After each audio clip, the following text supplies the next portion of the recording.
We begin with this tonight. Is the drug that is used to kill dogs and cats in your dog's food? It is a question that senior investigative reporter Lisa Fletcher set out to answer 7 months ago. Well, tonight we have her explosive results, and Lisa is here with that now. Lisa? Allison and John, the FDA just confirmed it will investigate and take enforcement action against the company we're exposing as having the euthanasia drug Pentobarbital in its food.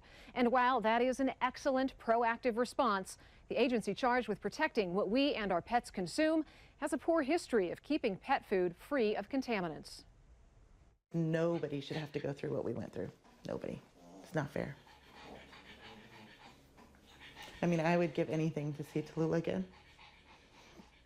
New Year's Eve 2016 was no celebration for Nikki Mail and her family. They were falling over, they were running into the walls, they were convulsing. Within minutes of sharing a can of Evinger's pet food among her 5 dogs, she was racing the lifeless animals to the emergency vet. They said that they weren't sure that what was going on, but it didn't look good. Hours later, devastating news.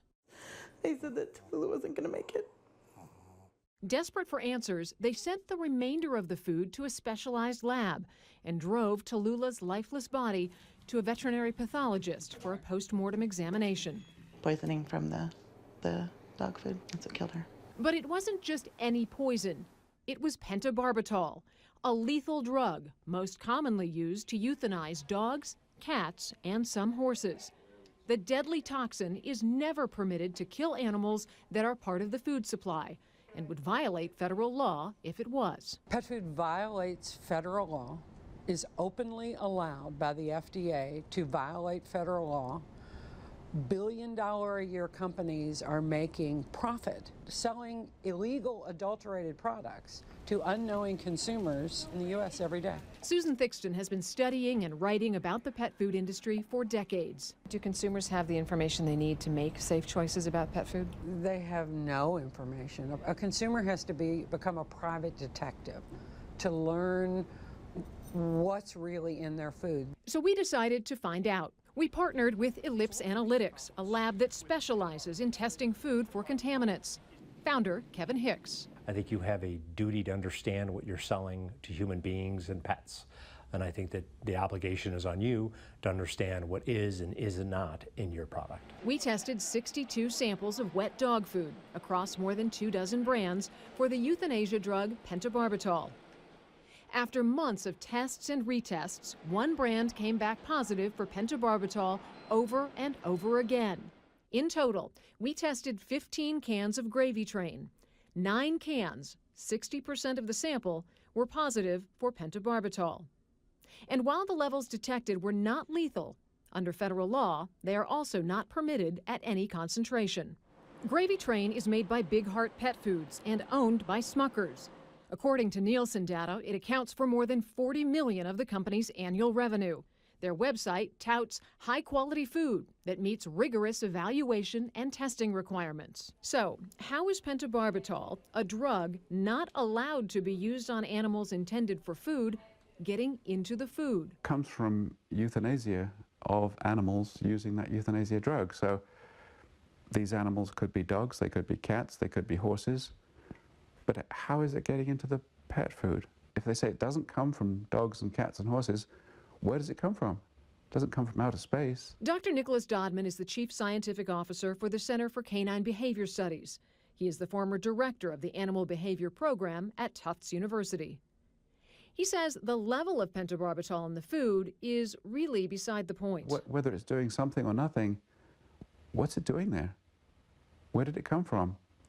If they don't like the explanation is coming from animals that have been euthanized, what is their explanation as to how it gets in there? A question neither the FDA nor Smuckers would answer. One possibility? Experts tell us the animals that have been euthanized are picked up by renderers who process the carcasses, which may be blended into pet food. In a 2004 report to Congress, sources for rendered materials were identified as, among other things, dead animals from farms, animal shelters, and other facilities. Under federal law, these are adulterated ingredients. Adulterated ingredients, which are defined partly as an animal which has died otherwise than by slaughter, are illegal in all food for humans and animals. Yet in its own compliance policy, the FDA acknowledges it is violating the law and states pet food consisting of material from diseased animals or animals which have died otherwise than by slaughter, which is in violation of 402A5, will be considered fit for animal consumption. FDA tells industry, yeah, it's a violation of law, but go ahead, we're not going to do anything. We asked the FDA to explain its policy that is allowing adulterated ingredients into pet food. They declined. We asked Smucker's to answer a series of questions about its quality control, suppliers, and testing of its products. The company chose not to respond to any of our questions, but did provide a written statement that, in part, says, "We launched and are conducting a thorough investigation, including working closely with our suppliers to determine the accuracy of these results and the methodology used." I don't trust any dog food companies anymore, and reading that the law is not enforced and it's just kind of, they kind of do their own thing, I need to make sure that they're eating human grade food. Since Tallulah's death, Nikki's been making pet food at home, so she knows exactly what's in it. I miss Tallulah a lot. Not fair.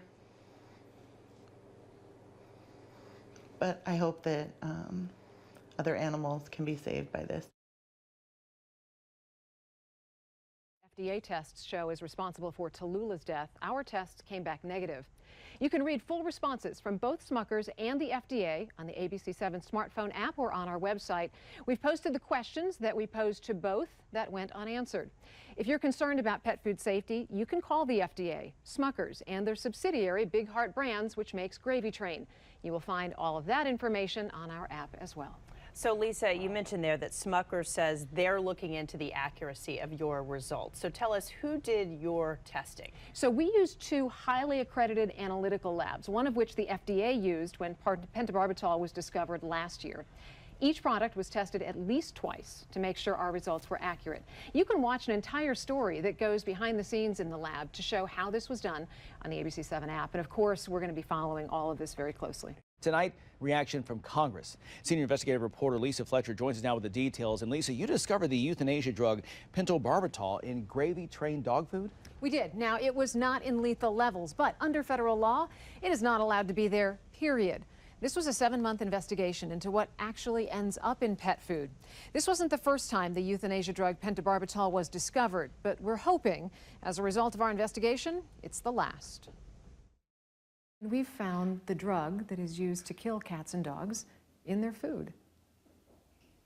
What do you make of all of this? To think that any living creature would be subjected to that is very, very daunting, very troubling. I think that it's a situation that demands first investigation, but certainly labeling and regulation, which is a word that's not too popular in Washington right now. Congresswoman Marcy Kaptur has been pushing for accurate food labeling for pets and people for years.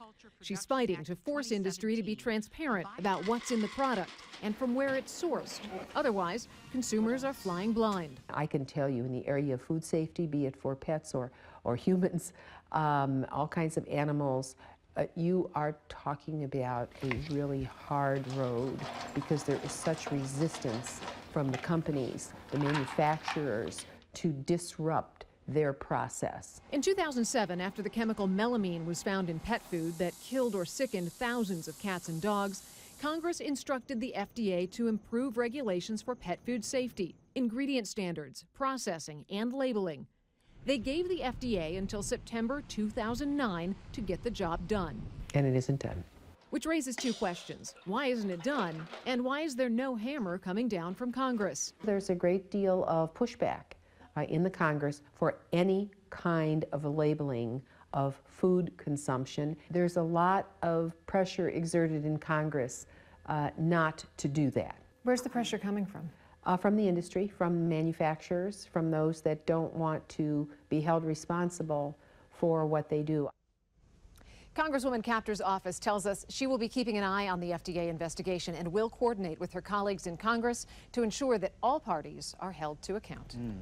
You know, Lisa, you had a great piece last night. Some of our audience may have missed that. How is the pentobarbital getting into the food? Do we know that? Well, the answer to that is going to require a robust investigation from the FDA, not just a penalty and a fine. You know, one of the possibilities, of course, for the way that the drug is getting into food is that euthanized animals, which would primarily be dogs, cats, and horses, are somehow getting into the supply chain, because pentobarbital is never used on animals intended for food, human or pet. That would be illegal. What's the latest? A couple of things. This class action lawsuit, it was just filed in U.S. District Court in California against Big Heart Brands. That's the company that makes Gravy Train, and is owned by Smuckers. The suit alleges the company knowingly, recklessly, and/or negligently is selling contaminated dog food containing pentobarbital, a substance largely used to euthanize animals. And of course, as we pointed out in our initial investigation, pentobarbital would never be used on animals intended for food, as that would be illegal. So, where is it coming from? It comes from euthanasia of animals using that euthanasia drug. So if they say it doesn't come from dogs and cats and horses, where does it come from? It doesn't come from outer space. Also today on the Gravy Train website, a new posting for consumers. The company says no euthanized animals or pets are in their food per AAFCO standards. Sounds official, but AAFCO is an industry association that is neither governmental nor regulatory. In fact, AAFCO has definitions for ingredients that consumers are not privy to unless you buy this book, which is $100 a year. An example? Meat and bone meal is defined as the rendered product from mammal tissues. Question remains, what mammals and where did they come from? A 7 on Your Side investigation leads to 31 dog foods being pulled off the shelves nationwide tonight. Senior investigative reporter Lisa Fletcher broke this story last Thursday, and here now with quite a result. The FDA launched an investigation after our report, and tonight Smuckers, the owner of most of the brands of dog food in question, removing products from retailers. Products in the Gravy Train, Kibbles and Bits, Skippy, and Old Roy lines coming off the shelves. Retailers across the country removing the food, including the nation's largest, Walmart, in all 4,700 of its stores. For 7 months, we investigated what's in dog food. Hundreds of tests across dozens of products. Consumers, they're tired of their pets dying. You know, they're tired of being worried, and this needs to change. Susan Thixton has been researching and writing about the pet food industry for years.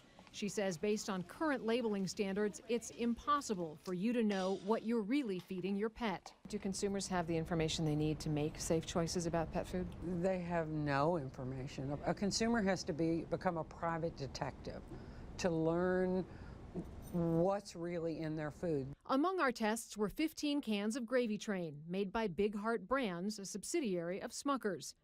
9 cans, 60% of the sample, repeatedly tested positive for the euthanasia drug pentobarbital. And while the levels detected were not lethal, under federal law, it is not permitted at any level and never allowed to be used on animals intended for food. Where did it come from? If they don't like, the explanations coming from animals that have been euthanized, what is their explanation as to how it gets in there? Smuckers posted on its website that it does not use pets in its food. The company would not answer any of the questions we provided to them, including how is pentobarbital getting into their supply chain. While all of our positive tests came back on Gravy Train, Smuckers has not explained why it has expanded the number of brands being pulled from the shelves.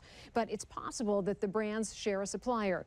We also asked Smuckers about that today and did not receive a response. And now to a breaking update tonight, a 7 on Your Side I-Team investigation. The FDA now alerting pet owners about dog food that a 7 on Your Side investigation found to contain the euthanasia drug pentobarbital. Our senior investigative reporter Lisa Fletcher worked on this story for 7 months. She broke it last week, and Lisa, you were already getting very quick results with this one.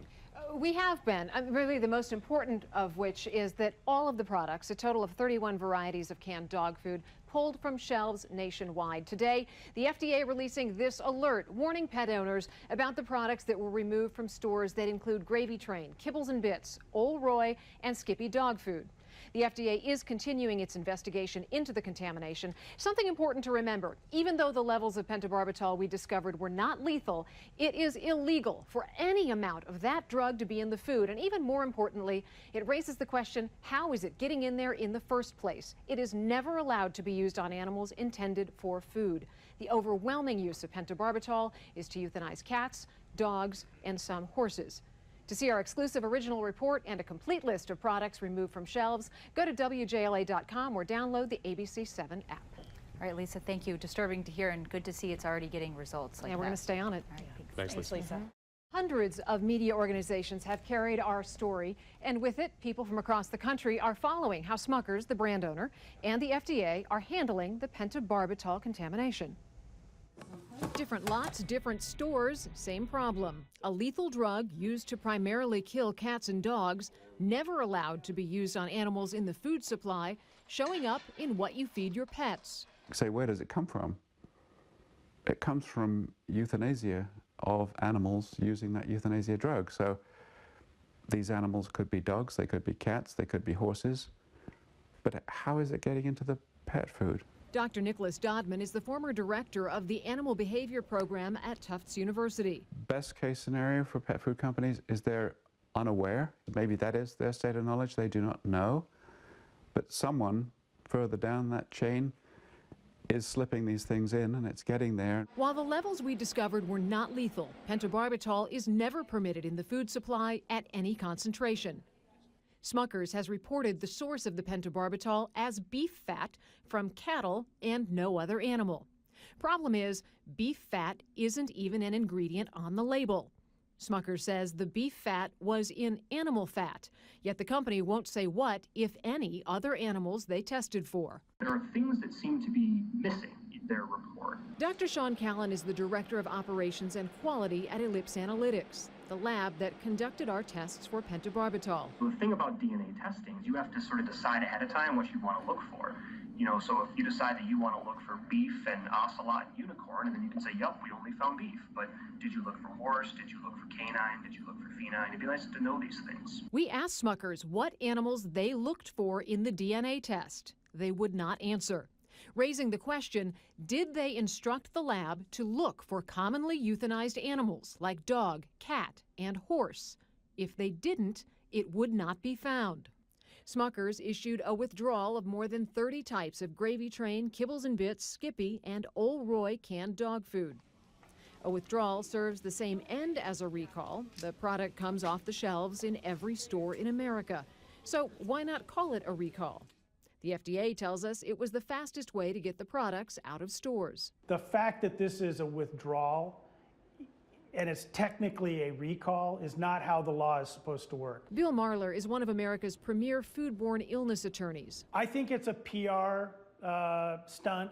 I think it sounds better that it's a withdrawal as opposed to a recall. A withdrawal is these companies still have control of the product. A recall is a specific scenario where the product is in people's homes.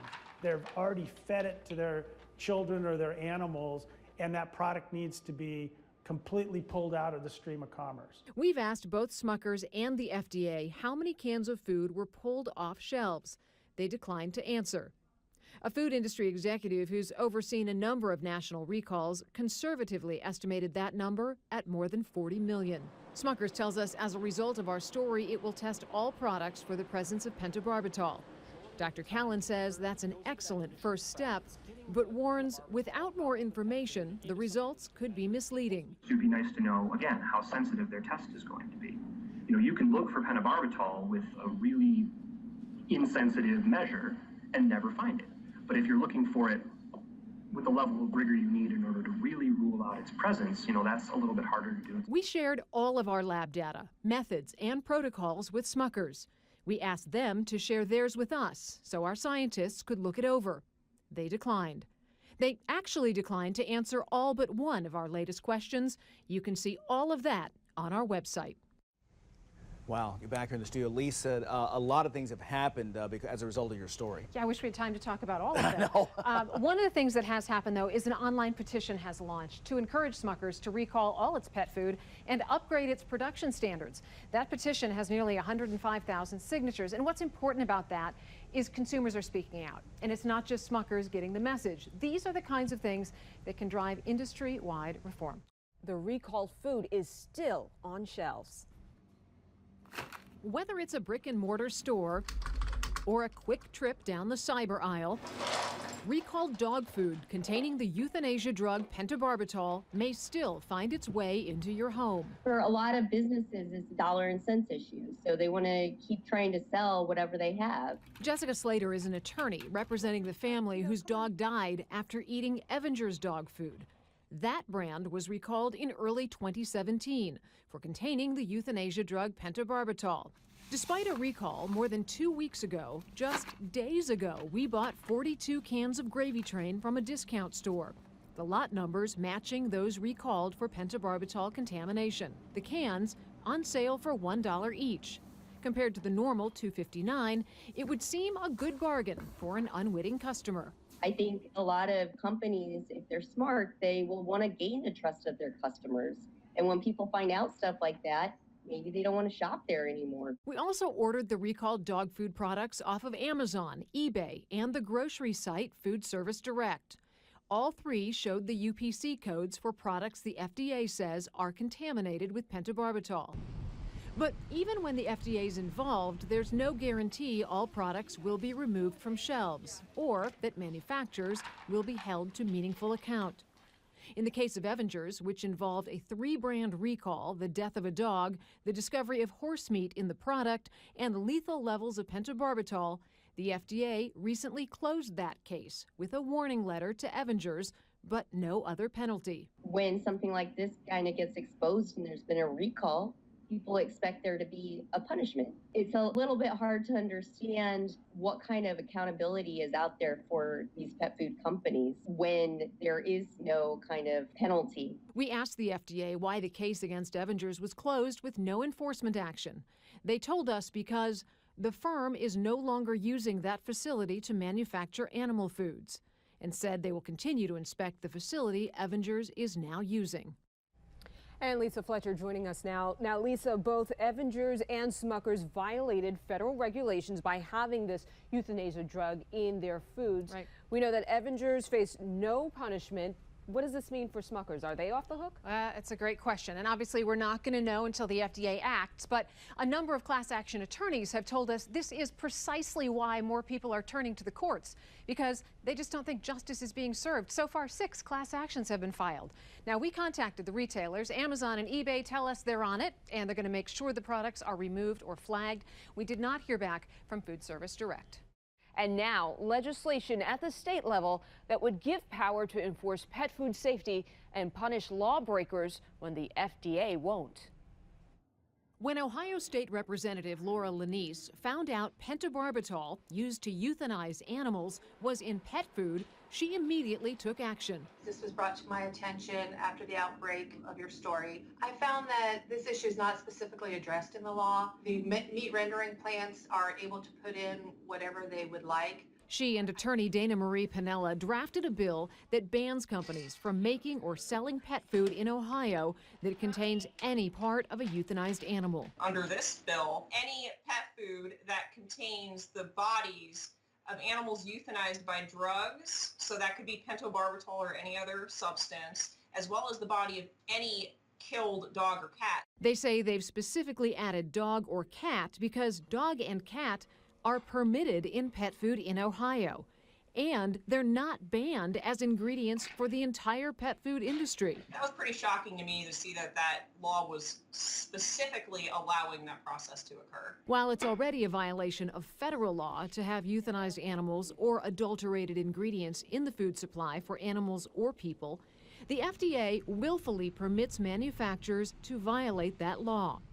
Its own compliance policy states pet food consisting of material from diseased animals or animals which have died otherwise than by slaughter, which is in violation of 402A5, will be considered fit for animal consumption. The FDA has done nothing about this issue for 20 years, and they've known about it. I believe it's a slap in the face to pet owners, pet lovers, that the FDA is violating their own policies in this manner. Representative Lanise says her constituents want this kind of law in Ohio, and other states are already looking to blueprint it.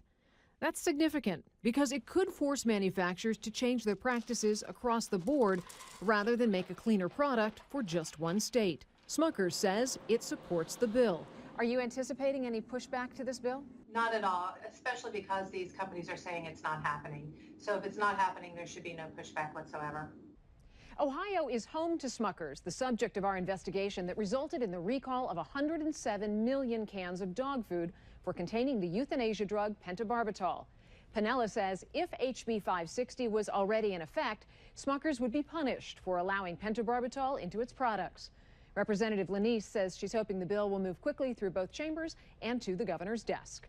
Within hours of our investigation, the FDA launched its own into Smucker's subsidiary Big Heart Brands, the makers of Gravy Train, Kibbles and Bits, Old Roy, and Skippy dog foods. At issue, a rendered fat ingredient that is the boiled byproduct of carcasses that contain the euthanasia drug Pentobarbital. The latest class action lawsuit against the company alleges that the FDA found Pentobarbital in the company's fat supply at levels at least 80 times higher than what we discovered in products on the shelves, and that the company retained a sample of that fat from a full year earlier in 2017, with levels of Pentobarbital more than 50 times higher than our results that prompted the recall. Attorney Rebecca Peterson. It is an important fact because they retained it, yet they didn't test it, or they did test it, and yet they still went forward by including that tallow in the contaminated dog food. From the onset, the company maintained that the Pentobarbital was not to be of concern to consumers. It characterized the levels in pet food as extremely low. Pentobarbital is illegal at any level, as it is a lethal drug.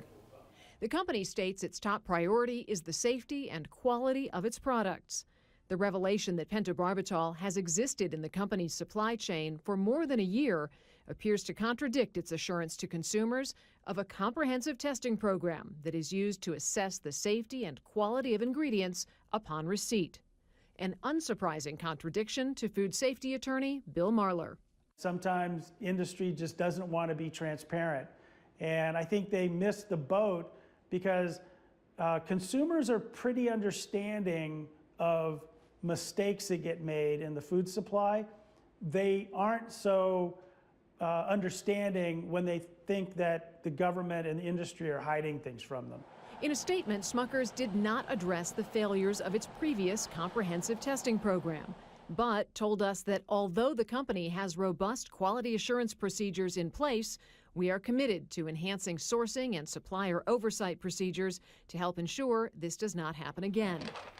Court documents allege the source of contaminated fat as the company's supplier, JBS, itself the subject of investigations and recalls for everything from E. coli and the inhumane treatment of animals to rotten meat and product contamination dating back to at least 2009. In a statement, JBS did not address those issues, but stated it has modified its procurement process and will divert all third-party sourced materials to non-edible production until the company can ensure these materials meet its high standards for quality and safety. Peterson says they're seeking more than remedies for affected consumers. That these companies become transparent and honest as to what they're including in the dog food. Pets are viewed as family, and consumers want to know and expect that these companies are transparent and honest in what they put on their labels. Financial reports released just this week from the J.M. Smuckers Company, and they include losses attributed to the results of an ABC7 investigation. That's right. Smuckers stock hit a 52-week low this week as it released its fourth quarter earnings. Smuckers was the subject of an ABC7 investigation into the euthanasia drug Pentobarbital that we discovered in some of their dog food. And while the levels were not lethal, it is a violation of federal regulations for the drug to be present at any level. As a result, the FDA launched an investigation, and 107 million cans of Gravy Train, Kibbles and Bits, Skippy, and Old Roy dog foods were pulled from the shelves. The company's fiscal report says the recall contributed to reduced earnings per share by 10 cents, amounting to about $11.4 million in reduced value. The FDA continues its investigation. We will keep you updated as this story unfolds. Tonight, word that this problem may be bigger than the agency originally thought. Senior investigative reporter Lisa Fletcher broke this story and has an update tonight. Dr. Stephen Solomon, the director of the FDA's Center for Veterinary Medicine, recently spoke at an industry conference and said pentobarbital in pet food may be more pervasive than they originally thought. The FDA announced the recall of more than 100 million cans of dog food in the wake of our investigation that found the euthanasia drug pentobarbital in Kibbles and Bits, Gravy Train, Skippy, and Old Roy wet foods. More than 8 months later, the FDA's investigation is still ongoing, but with a troubling revelation. At a recent industry conference, the industry journal Pet Food Industry reported that Dr. Stephen Solomon, the director of the agency's Center for Veterinary Medicine, said about the euthanasia drug, quote, "New evidence is showing it may be a much more pervasive problem in the animal food supply than originally thought," end quote. He went on to say he was surprised at what was uncovered and considered the findings to indicate the issue was back in full force. Solomon said, quote, "Pentobarbital simply should not be found in pet food. The American public, especially pet owners, demand this of us as regulators. They deserve to know the comforting fact that their animal's food does not contain a substance that is intentionally used to euthanize animals," end quote. Solomon said the FDA is currently working to address the problem of pentobarbital in pet food and updating old policies and prevention controls. And of course, we are continuing to follow the FDA investigation closely. We requested an interview with Dr. Solomon, who was unavailable today. See our original reporting on pentobarbital and more than a dozen follow-up stories at WJLA.com. Search Dog Food Danger. Back to you.